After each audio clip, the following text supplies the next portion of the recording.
प्लेटो की शिक्षा पद्धति की प्रमुख विशेषताएं।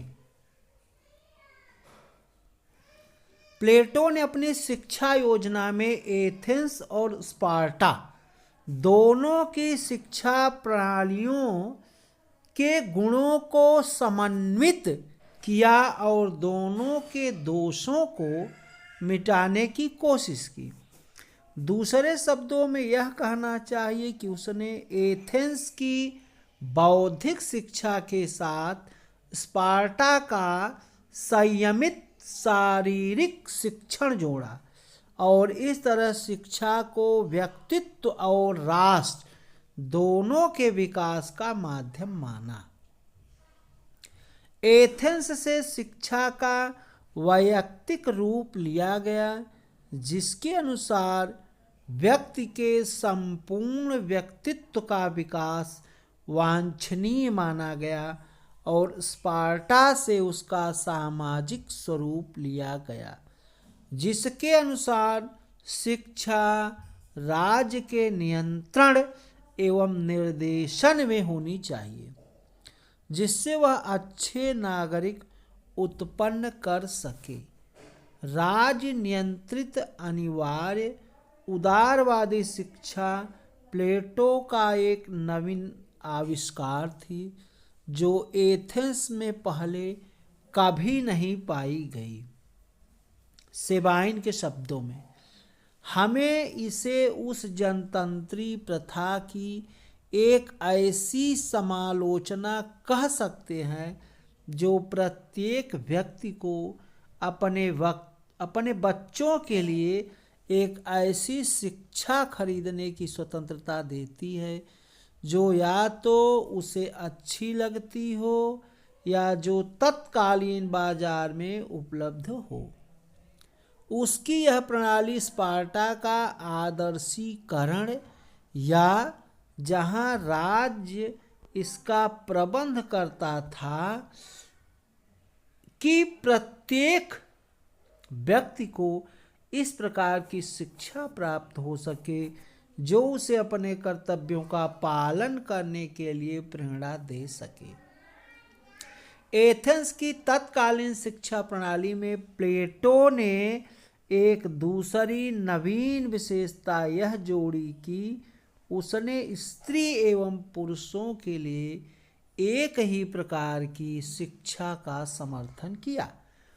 उसने अपने आदर्श राज्य में दोनों को समान रूप से प्रत्येक पद का अधिकारी माना। उसके अनुसार राष्ट्र के निर्माण में पुरुषों का भी उतना ही साथ है या होना चाहिए जितना कि नारियों का। नारी जात की उपेक्षा करके कोई भी राज्य आदर्श एवं शक्तिशाली नहीं बन सकता। अतः स्त्रियों को भी आवश्यक रूप से शिक्षा मिलनी चाहिए। प्लेटो का कहना था कि स्त्रियों और पुरुषों में शारीरिक बनावट के अतिरिक्त मानसिक बुद्धि और दक्षता की दृष्टि से कोई भी अंतर नहीं है, अतः उन्हें भी पुरुषों जैसी शिक्षा अनिवार्य रूप से मिलनी चाहिए। यहाँ यह उल्लेखनीय है कि प्लेटो स्त्रियों और पुरुषों को समान शिक्षा की वकालत करते हुए भी उत्पादक और श्रमिक वर्ग को उच्च शिक्षा से वंचित रखना चाहता है।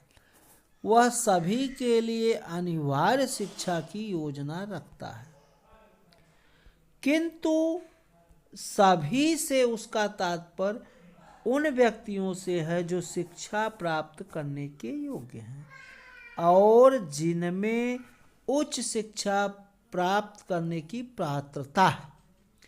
प्लेटो उत्पादक और श्रमिक वर्ग के व्यावसायिक विशेषीकरण स्पेशलाइजेशन की तो बातें करता है, किंतु उन्हें किसी प्रकार की उदारतावादी उच्च शिक्षा देने का प्रावधान नहीं करता।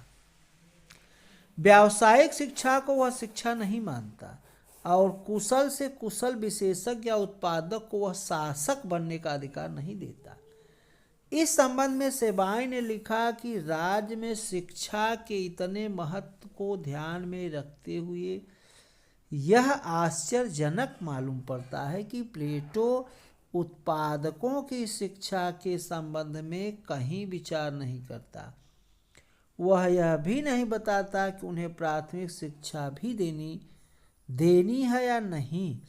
इससे ज्ञात होता है कि प्लेटो के निष्कर्ष कितने असंबद्ध और साधारण हैं। प्लेटो यह चाहता है कि श्रमिकों और उत्पादकों के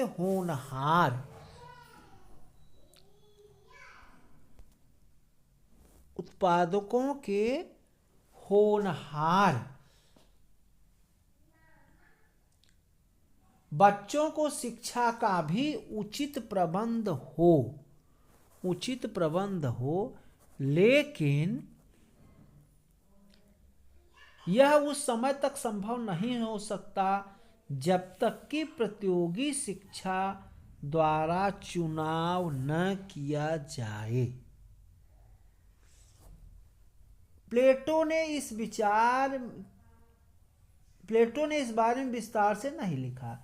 जेलर के अनुसार स्वयं अभिजात वर्ग का एक व्यक्ति होने के कारण प्लेटो शिल्पियों से घृणा करता था।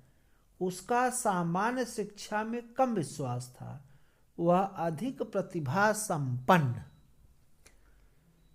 युवकों के लिए चुनी हुई शिक्षा पद्धति का समर्थन करता था। उसकी शिक्षा प्रणाली का आधार दार्शनिक एवं मनोवैज्ञानिक था। उसने शिक्षा को दार्शनिक दृष्टिकोण से ही देखा है। प्लेटो की शिक्षा का दार्शनिक आधार। प्लेटो ने शिक्षा को दार्शनिक दृष्टिकोण से देखते हुए माना है कि मानवीय आत्मा या मन एक क्रियाशील शक्ति है। इसके सामने विषय प्रस्तुत नहीं किए जाते, बल्कि यह स्वयं विषयों की ओर आकृष्ट होता है। आत्मा एक अनुकरणशील पदार्थ है जो अपने आप को अपने परिवेश के अनुरूप स्वाभाविक रूप से ढालता रहता है। मानव मस्तिष्क या मन चेतना युक्त और जिज्ञासामय है। इस जिज्ञासा और आकर्षण वृत्ति से मन का झुकाव जाना जाता है। शिक्षक को इसके साथ किसी प्रकार का हस्तक्षेप नहीं करना चाहिए। उसका काम केवल इतना है कि वह अपने शिक्षार्थी के मानसिक नेत्रों के सामने ऐसी परिस्थिति उत्पन्न करे जिससे वह वस्तुओं को उनके यथार्थ रूप में देख सके। मनुष्य के ज्ञान चक्षु परिस्थितियों की प्रतिक्रिया के फलस्वरूप अपने आप खुल सके और वे अंतरात्मा से सच्चे ज्ञान की प्रकाशमयी किरणें बिखेर सकें। वही वास्तविक शिक्षा है। शिक्षा इस तरह बाह्य वातावरण के आत्मा या मन पर पड़ने वाले प्रभाव की प्रतिक्रिया है। शिक्षा का यह क्रम आजीवन होता है। हाँ, इसके साधन, अभिकरण और माध्यम अवस्थानुसार अवश्य बदले रहते हैं। अवस्थानुसार मनुष्य पर बाह्य वातावरण की प्रतिक्रियाएं भी बदलती रहती हैं। अतः मनुष्य की शिक्षा के विषयों में भी अंतर आते रहना स्वाभाविक है। बाल्यावस्था में आत्मा पर कल्पना का सबसे अधिक प्रभाव पड़ता है। अतः प्रारंभिक शिक्षा का काम कल्पना को परिमार्जित बनाना और भावनाओं को परिष्कृत करना है। किशोरावस्था में तर्क का उदय होता है और आत्मा तर्क द्वारा ग्राह्य बनती है। अतः इस अवस्था में शिक्षा विज्ञान और दर्शन के माध्यम से तर्क शक्ति के आधार पर दी जानी चाहिए। प्रारंभिक शिक्षा का उद्देश्य व्यक्ति को समाज के प्रति अपने कर्तव्यों से परिचित कराना तथा उनको पालन करने की दीक्षा देना है। आगे चलकर शिक्षा का यह सामाजिक पहलू कुछ धूमिल सा पड़ता है। अब शिक्षा मुख्यतः सत्य साधना तथा बाह्य दर्शन का एक साधन बन जाती है। प्लेटो सद्गुणों के विकास को शिक्षा के प्रमुख उद्देश्य के रूप में शामिल करता है, जैसा कि वह स्वयं कहता है कि मस्तिष्क केवल एक ही आदर्श की ओर जाता है और वह है सद्गुण की प्राप्ति। मस्तिष्क का दूसरा कार्य ज्ञान की खोज करना है। ज्ञान के द्वारा विश्व की एकता का पता चलता है। अतः ज्ञान का उद्देश्य भी अच्छाई की खोज है। प्लेटो की धारणा है कि सत्य ही समस्त चीजों का आधार है। शिक्षा का उद्देश्य दार्शनिक आधार है। बारकर की दृष्टि में यही मानव के उस दर्शन की चरम सीमा है जिसका रिपब्लिक में प्रतिपादन हुआ है। शिक्षा का पाठ्यक्रम। प्लेटो ने अपनी शिक्षा तथा शिक्षा के कार्यक्रम दो भागों में विभाजित किया है, प्रारंभिक शिक्षा और उच्च शिक्षा। यह विभाजन दो आधारों पर किया गया, पहला अवस्था के आधार पर और दूसरा वर्ग के आधार पर। प्रारंभिक शिक्षा एक ओर तो बाल्यकाल से युवावस्था तक के लिए है और दूसरी ओर सैनिक वर्ग के लिए।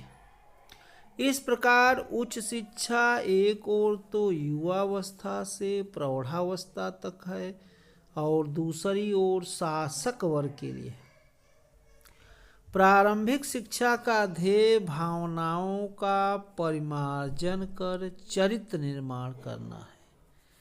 उच्च शिक्षा का उद्देश्य विज्ञान और ज्ञान द्वारा बुद्धि का परिष्कार करके विवेक की सृष्टि एवं दिव्य दृष्टि को जन्म देना है।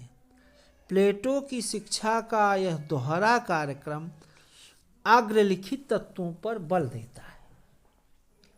शिक्षा राज्य द्वारा दी जानी चाहिए। शिक्षा का उद्देश्य नागरिक बनाना एवं उन्हें अपने कर्तव्यों का ज्ञान देना होना चाहिए। शिक्षा देने वाले परिवारों की समाप्ति की जानी चाहिए। शिक्षा द्वारा ज्ञानी शासक अर्थात दार्शनिक राजा तैयार किए जाने चाहिए। इस भांति एक आदर्श राज्य का निर्माण किया जाना चाहिए।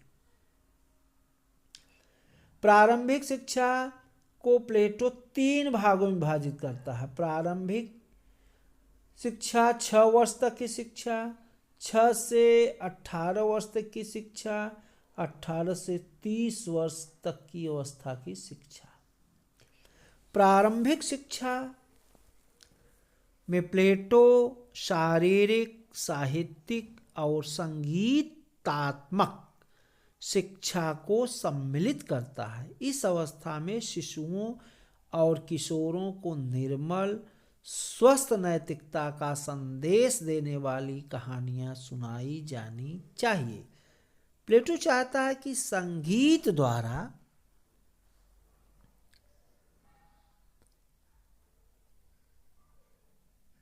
बालक बालिकाओं की आत्मा को निर्मल तथा व्यायाम द्वारा उनके शरीर को स्वस्थ बनाया जाना चाहिए। आज यहीं पर लेक्चर को समाप्त करता हूँ। वीडियो को लाइक एवं शेयर अवश्य करें। यह video BA political science, MA political science, TGT, PGT, SSC, railway, CDS, IAS, PCS तमाम परीक्षाओं के लिए, प्रतियोगी परीक्षाओं के लिए बहुत ही लाभकारी है। धन्यवाद। जय हिंद, जय भारत।